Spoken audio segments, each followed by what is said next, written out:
Hello, my name is Amina and I'm your decision-making specialist.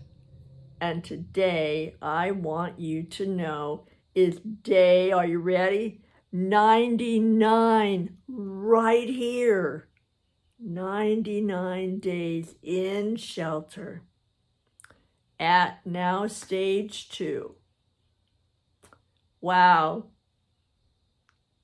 I am so glad that you're here, and wherever in the world you are and at whatever stage your opening up of your world is, please keep yourself safe and healthy and look around and help others too, because we never know exactly how safe we are, exactly how safe and at risk and vulnerable somebody else might be. So this is the time to remember totally that we're in this together. Thanks, and do take care. I want you back. You are important, and the world needs your story and your legacy. Absolutely, you are part of this. Thanks. Now, I'm going to talk to you about bias and judging and being racial and inequality. And you're thinking, oh my gosh, Amina, it's out there. I am so tired of hearing about that. Or I'm on it. I don't need to listen to anymore. Before you go, I have a question. And that is, how do you tell if you are biased, if you are racial? How do you tell? I have an easy way. Yep, I have an easy way, and I have a quick answer. That quick answer is, yep, raising my hand, offering to you, offering to everyone around.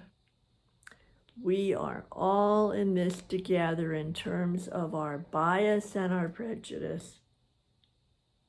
We can't help it. It's hardwired in us.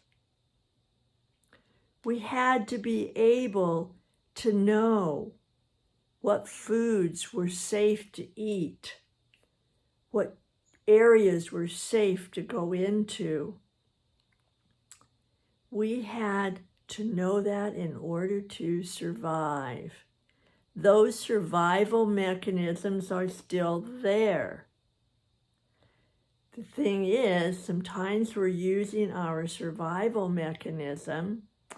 Sometimes we're adding our prefrontal cortex that makes finer distinctions in terms of if we're safe. And that is with people, with ideas, with actions, with our food, with everything we do and who we are. We do it when we look in the mirror. We do it when we look at other people. We do it before we try something new in a restaurant. We do it before we pick our clothes. We do it before we pick anything. We can't help ourselves.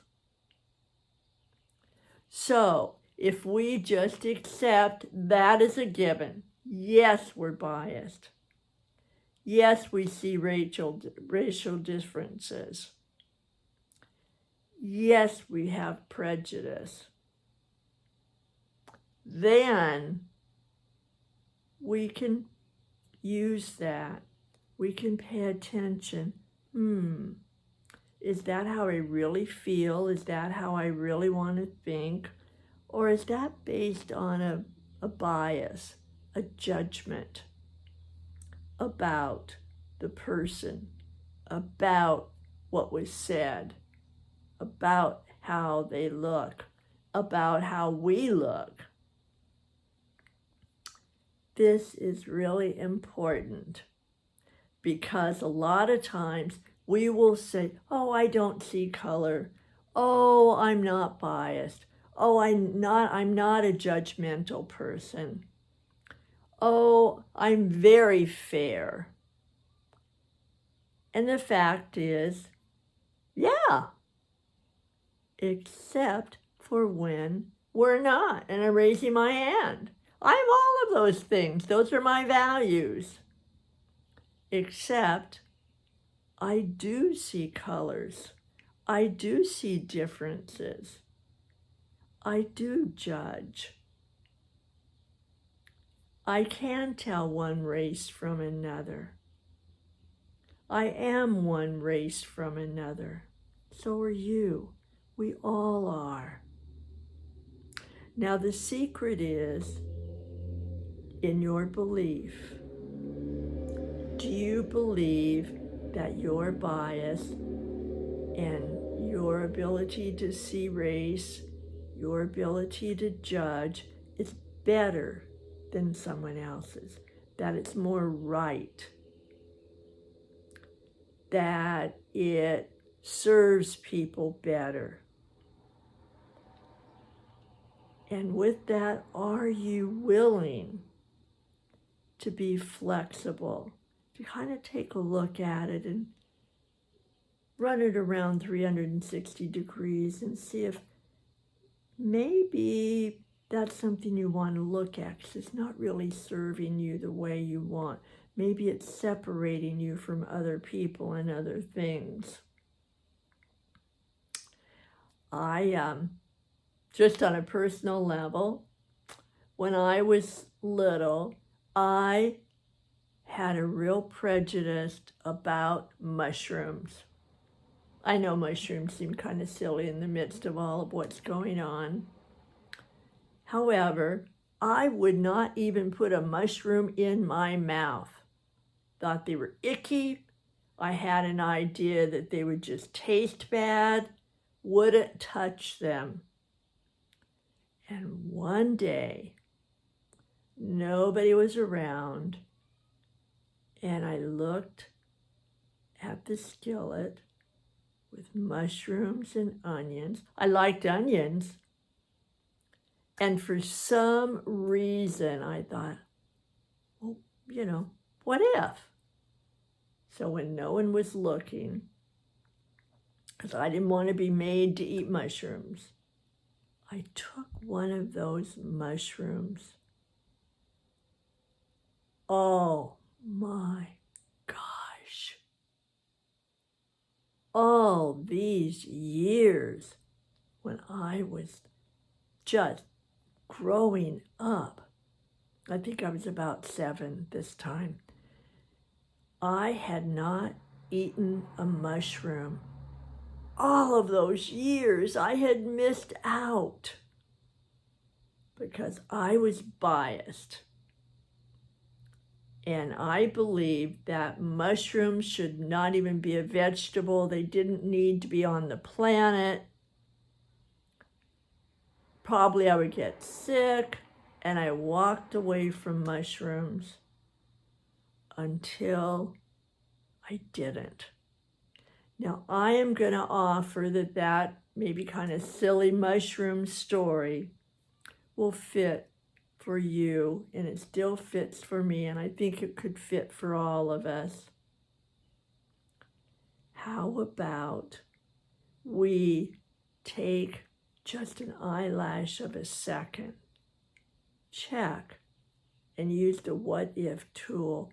What if that is a terrific person? What if that dish tastes good?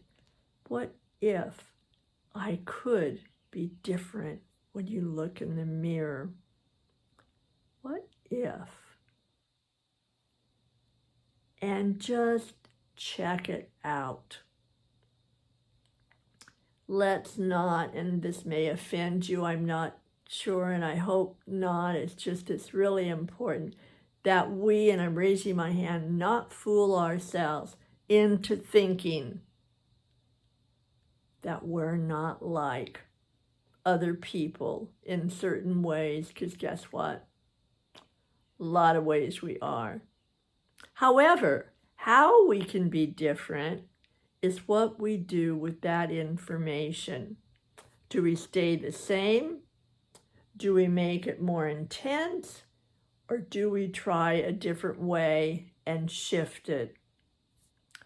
I'm not telling you what to do. I'm just asking you, maybe for an eyelash of a second, you say, I might be biased. This might be race-related. This might be a prejudice I have. This might be something I've said I'm not, and maybe I am.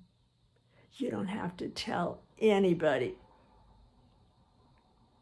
I didn't change my idea about mushrooms in front of anybody in the world. However, I did change them. And I'm offering you that that's how change comes, is to admit that maybe we have some of the same ingredients, some of the same qualities as other people. After all, we are human, so why not, with everything we do, add a human touch?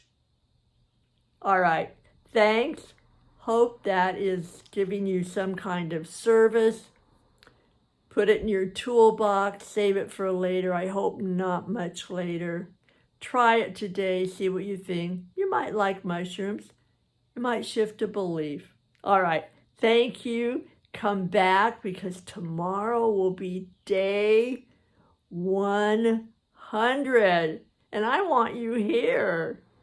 All right, I'll be watching for you because you are really important. Your story is essential, and that legacy, oh my gosh, I want you to build the one that you like. It is your steps to the rest of your life. All right, thanks for coming. Come back. I will be here. Bye for now.